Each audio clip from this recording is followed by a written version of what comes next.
Now we are going to start numerical problems. Number 1 is an object travels 60 meter in first 6 second. एक object travel करता है पहले 60 second के अंदर कितने metre? 60 metre. Then keeps uniform motion for next seconds. क्या करता है? बाकी सेकंड्स के लिए उसकी जो मोशन है वो यूनिफॉर्म रहती है. इन द लास्ट 10 सेकंड्स, आखिरी 10 सेकंड्स में क्या होता है?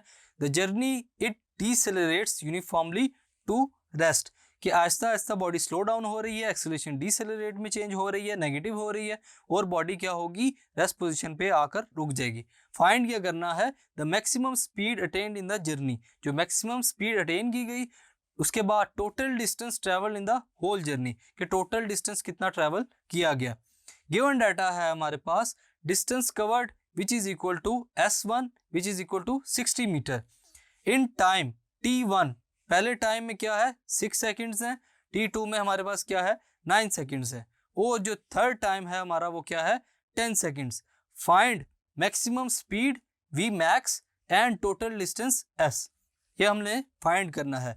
सबसे पहले क्या फाइंड करेंगे? A maximum speed which is V max as area under velocity time graph. ये जो हमारे पास वेलोसिटी टाइम ग्राफ गिवन है, इसको देखते हुए distance travelled is covered by the body which is distance traveled will be equal to area under velocity time graph. ये किसके इक्वल है? Area under velocity time graph के. अब हम लोग क्या करते हैं? फॉर S1 क्या लिखेंगे? Half length multiply by width which is equal to 1/2. हमारे पास लेंथ क्या है? L1 मल्टीप्लाई बाय W1 यानी कि विड्थ 1. यहाँ पे हम लोग इक्वेशन को अरेंज करने के बाद वैल्यूज को पुट करेंगे. तो हमारी इक्वेशन क्या बनेगी students? T1 V1 which is equal to 2S1. हमने क्या किया? V1 को लेफ्ट हैंड साइड पर ले गए और T1 भी उसके साथ ही लेफ्ट हैंड साइड पर आ गया और राइट हैंड साइड पे क्या बचा?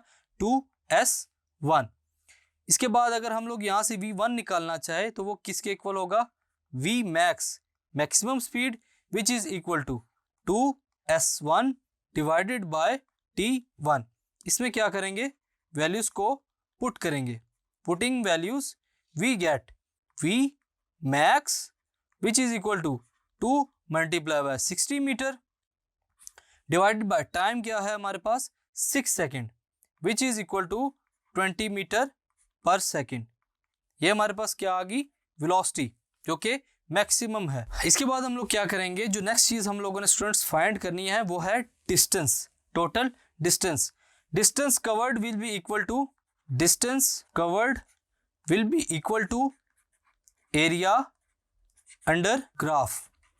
कौन सा ग्राफ हम लोग यहाँ पर यूज कर रहे हैं स्टूडेंट्स? Velocity time graph. तो जो डिस्टेंस कवर्ड है वो किसके इक्वल होगा?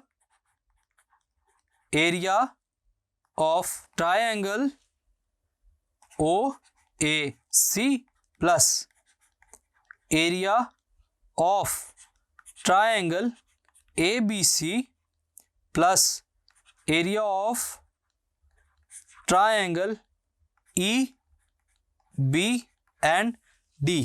ये जो ट्रायंगल्स हैं जो हमारे पास इस ग्राफ के अंदर बनी गई हैं, ट्रायंगल्स, रेक्टेंगल और जितनी भी हमारे पास जो वैल्यूज हैं यहाँ पर, उनके अगेंस्ट जब हम लोग देखेंगे कि एरिया अंडर द कर्व क्या है, तो वो हमारे पास इक्वेशन क्या हो जाएगी?